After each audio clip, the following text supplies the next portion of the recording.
Hi guys, we're talking the business of sports tonight, specifically money involving the Texans and some business conducted at NRG Stadium, starting with backup quarterback Davis Mills. 1 year, fully guaranteed $7 million deal for 2026. He was already signed last year to a 1 year, $5 million extension, and they're so happy with him. They made him the second highest paid backup in the NFL, behind Marcus Mariota's $8 million APY. So good for Davis, who's had a strong run here ever since they drafted him in the third round. He wasn't obviously, a lights out starter, but he was competent. And you look at his career, what he's done, his arc, and he's been a good soldier, a good backup to CJ Stroud, and supportive of the starter, and a really, as you would expect, coming from Stanford, very smart guy. So this is a well-deserved deal for Davis Mills. And to get this done, I think there's going to be some cap flexibility that they create if there was any voidable years. And we'll get to more salary cap matters in a moment. But I want to stick with Davis. So it's a football decision. It's also a financial decision. So they're investing quite a bit. And they want to keep this thing going. And that kind of shows they want the continuity. They like the quarterback room the way it is. Gerard Johnson coaching these guys. CJ Stroud. Davis Mills. I know a lot of people were made some assumptions when Graham Mertz made the 53-man roster. Oh, does that mean that he's the backup next year? And people's wheels start turning. I understand that. But you got to think about the proven capability of a Davis Mills and the experience factor and his knowledge of the offense, knowledge of the NFL, when you're factoring in who you want to back up CJ Stroud. But I can tell you what it means. Continuity. Say it again. Continuity. There's going to be continuity in that quarterback room. And this signals that. It's part of the real working environment that they want to have, where guys are here. And it also shows you that people are happy to be with the Texans. They're taking care of guys. They're being progressive. They're doing contracts early. That's not the only contract I think they'll do this year as far as an extension. So Nick Caserio is pretty much always open for business, and that's good.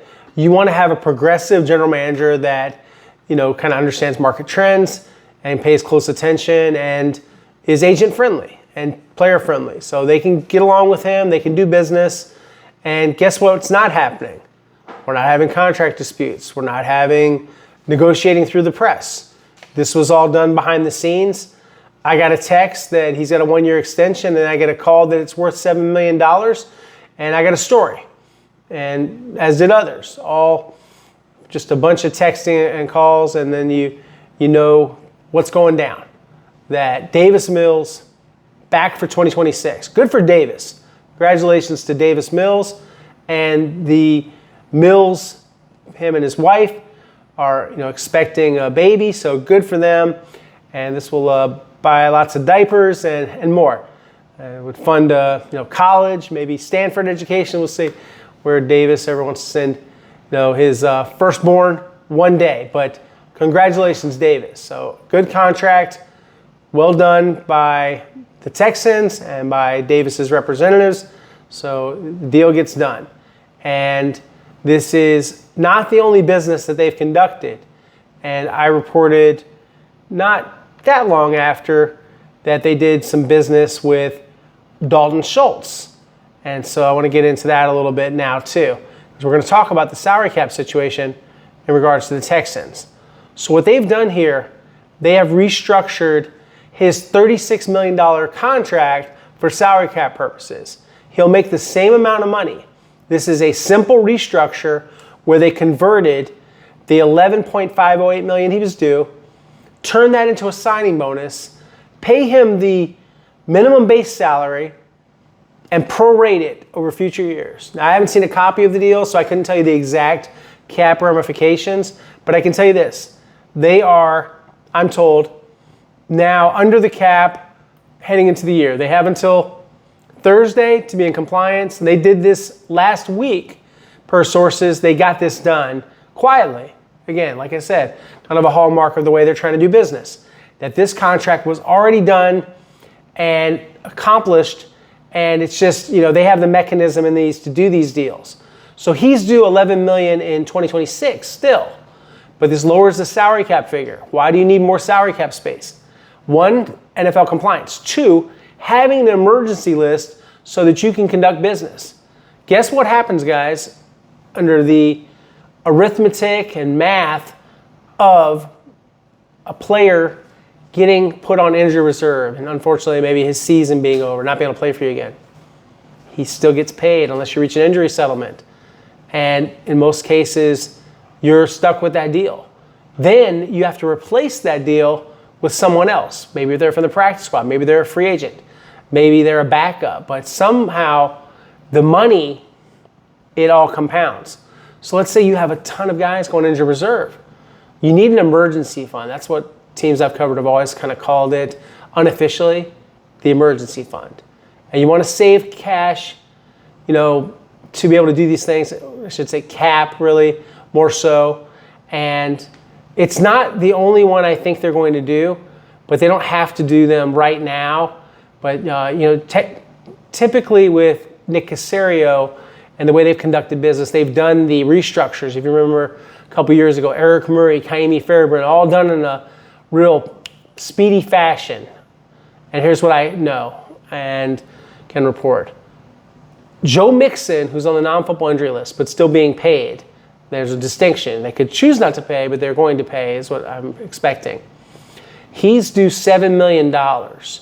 So that $7 million base salary, they haven't touched that. So it's status quo for now on the Joe Mixon deal. The deal I think would likely be restructured will be C.J. Gardner-Johnson, C.D. Deuce, who's due $7.75 million in a base salary. They've already reduced the cap impact and the salary of Denico Autry. They've already done that with Azeez Al-Shire, who's now making $1.17 in a base salary. And they've done this, with Nico Collins. And so they've had a lot of, cap gymnastics, if you will, already. So what's left? Who could you do this with? Well, you could technically do this with, let's see if my cap tables are going to work here. I'm trying to get them to work. 1 second, sorry. With Danielle Hunter. And you could try to do that with Danielle. There's some flexibility there with a Danielle Hunter, but hasn't happened yet. So will it happen? We'll see if they choose to try to tap into that ATM, if you will. And so, it's, like I thought, $11.5 million. So that is an adjustable deal to try to do that with. It's tougher when it comes to like a Derek Stingley Jr. who's already getting a $1.431 million base salary. Titus Howard, another one I neglected to mention, already restructured. So, there's not a lot of places you can go. You can go to Mixon, $7 million. You can go to Chauncey Gardner-Johnson, his $7.75. And, you go down the list, and there's just not a lot of money, in terms of how they want to try to find cap space. So, looking through their salary charts here, I've got a database in front of me, the union type of materials here from the, their database, and I'm just looking at it, and I think, logically, there's only a couple more places to go. And that would get them through the season. So some salary cap maneuvering, wheeling and dealing, not sure, how thrilling that is, but it is stuff that goes on. It's how they do business, and that's part of it. So a couple roster things I want to tell you, because I know you guys are into all of that stuff and not just, looking at, only at the 53. Because the guys that are on the practice squad, they can wind up on the 53. We see that all the time. So here's who's joined the practice squad. Per sources, not announced yet, but former University of Texas, and Oregon State and Minnesota Vikings wide receiver Silas Bolden is a good returner. He was pretty electric for the Longhorns and for Oregon State at times as a return man. So he has joined this practice squad. He's in town. and he's already here. What's interesting is his connection to C.J. Stroud. He went to Rancho Cucamonga High School. He grew up playing youth basketball and football, and the families, the Strouds and the Bolden family, he's the son of Victor Bolden, former NFL wide receiver, the families are very close. So very interesting to see that happen, and just a cool thing. So then other transaction pending is D'Angelo Ross. Not a big shock. I know some people were like, well, why would you bring him back? He gets picked on in coverage. I understand that. That's legitimate. He's a shorter corner that runs very fast, but he's in some size mismatches. He's also sometimes left hang out to dry by the safeties. There's no help over the middle, in terms of deep help over the middle. It's supposed to get there in these defensive schemes. It's not, very rarely is it there. But he's a great special teamer. And he's one of Frank Ross's favorite guys. He played very well for the Patriots. He's played very well for the Texans on special teams. He's one of the better special teams guys in the NFL. So that's why they do that, is to try to get someone on the team that they think can help them in the kicking game. So, they go forward with that, and that's a business decision for them. More business. And we're sticking in the personnel standpoint now. We're not just talking about the money right now. The Texans had a tryout. Nope, not an open tryout. This isn't like Notre Dame and Rudy where anybody could try out. They invited these guys, they flew them in, and they worked out the following players. They worked out 2 wide receivers, and so those included Mike Woods, former 6th-round draft pick for the Cleveland Browns from Oklahoma, and Raheem Garrett, a former undrafted free agent from the University of Maryland who played for the Tampa Bay Buccaneers. So he has 13 career catches, 184 yards, 20 games, 20 targets, 2 starts, 4.44 speed. Even faster, Woods, 4.37, Arkansas transfer, 12 catches in the NFL for 110 yards, 6'1", 204, so good size. He ruptured his Achilles working out with former Texans quarterback Deshaun Watson, an unofficial workout that they were having, and he got hurt. And he's waived injured in July. Once did a 6-game suspension for violating NFL personal conduct policy. Has served that suspension. They had in former Minnesota Viking and former Philadelphia Eagles tight end Nick Muse. So Muse, he is a former 7th-round draft pick of the Vikings from South Carolina. Has also played for the Eagles, earned a Super Bowl ring, and has 1 career catch for 22 yards. So that's good. And then they had in Tyrese Robinson, former Patriot, Viking, Eagle, and Commanders player, undrafted out of Oklahoma. He's a guard, 6'3", 319 from McKinney, Texas, and former 2nd-team All-Big 12 for the Sooners. They had Sidy Sow, a former New England Patriots 4th-round draft pick, native of Quebec, Canada, and he played collegiate at Eastern Michigan, 6'5", 318, big guy. 27 NFL games, 23 starts for the Patriots. So they have in some guys, some experienced players, and they kicked the tires. Didn't sign any of them at this time, but obviously they could do that later. So some roster moves, things going on with the Texans, money moves, and roster moves all at once, all the business of sports. And so I thought we just organize it this way. We're going to some football, pure football stuff in a separate video. But this one, I wanted to make it about the money and about the business and about some of the things that I was working on, reporting on what's supposed to be a day off for the players, but not a day off for the media, not a day off for the front office or the personnel department, and definitely not a day off for these free agents trying to earn a job with the defending AFC South champions, 2-time champions. They will practice on Wednesday. There will be press conferences with DeMeco Ryans and C.J. Stroud. There'll be open locker room, meaning there'll be more interviews. So we'll bring that all to you here at the channel, and of course at KPRC2 television and at www.click2houston.com. So stay tuned for more coverage. Gonna have some cool interviews coming up and more content published there. And of course, guys, we're gonna keep talking football here.